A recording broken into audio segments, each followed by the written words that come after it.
Best Acer monitor settings for Fortnite.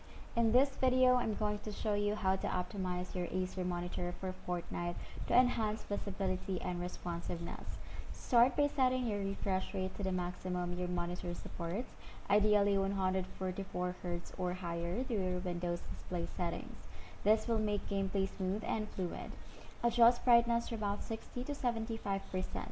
This brightens the scene just enough to avoid eye strain during long sessions, but still keep details clear.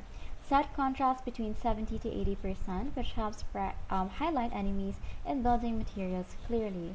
If your monitor has a game mode or FPS mode, turn it on to optimize colors and reduce input lag. Disable any motion blur or dynamic contrast settings, as they can cause flickering or inconsistent visuals during fast action. Now choose neutral or cool color temperature around 6500K to make colors vibrant but natural. Set sharpness to 50 to 60%, which keeps the image crisp without over sharpening. Calibrate gamma to 2.2 to balance light and dark areas so you don't miss enemies hiding in shadows. Finally, enable low input lag mode if your Acer monitor has to improve your reaction time. And that's how you set your Acer monitor for Fortnite.